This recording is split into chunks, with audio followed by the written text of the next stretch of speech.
it's crazy because Kerry and I went to Israel the first time together. Yeah. And I remember we had like 35,000 people waiting to actually see Kerry and myself. Wow.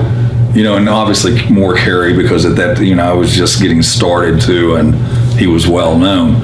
But it was unbelievable how many people were there whenever it landed in Israel. How do you react to that? What's going through your head?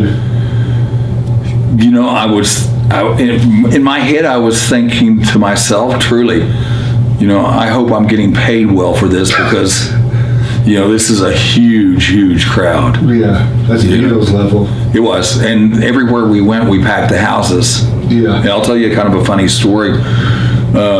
Kerry stayed, he met the doctor there. The doctor was on call with us.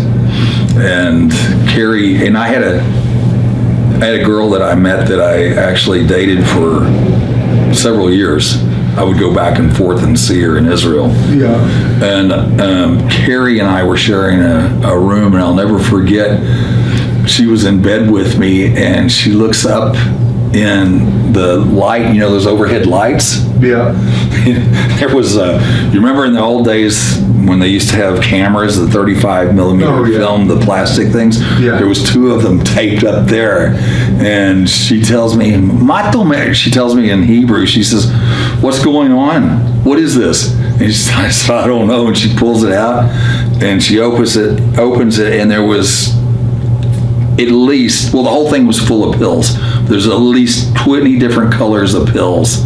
And she asked me, "Are you a drug addict?" I said, "They're not mine." And he had taped it on my bed, and I don't know why he would have taped it over my bed. He was probably so messed up that he forgot. Probably. But we went to Haifa, and that's Haifa, Israel is also a big Christian. There's a lot of Christian Arabs there, and they're citizens. They're not like in the Gaza and all that. They live in Israel, and they're citizens.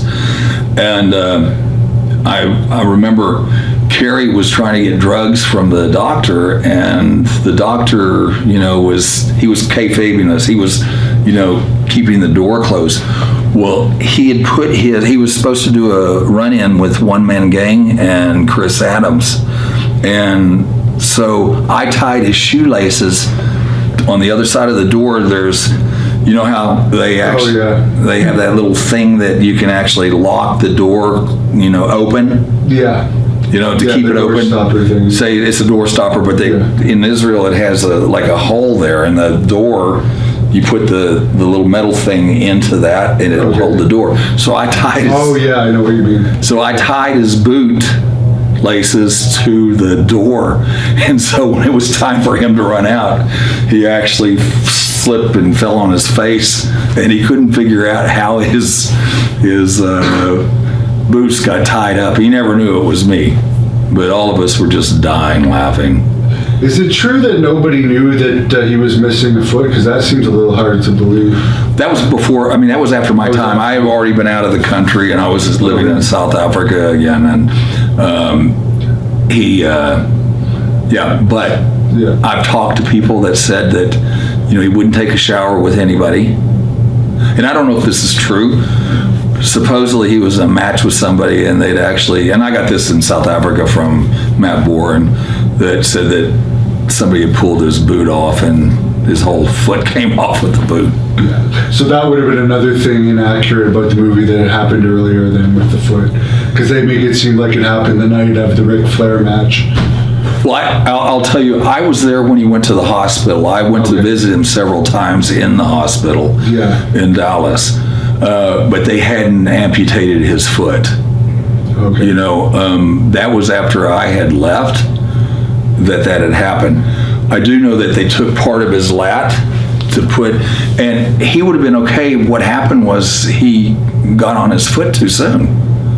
He was, he was, and this is all after the fact. I'd already left at that time, but I know that he was walking way too fast. They didn't want him to, but his dad wanted him back.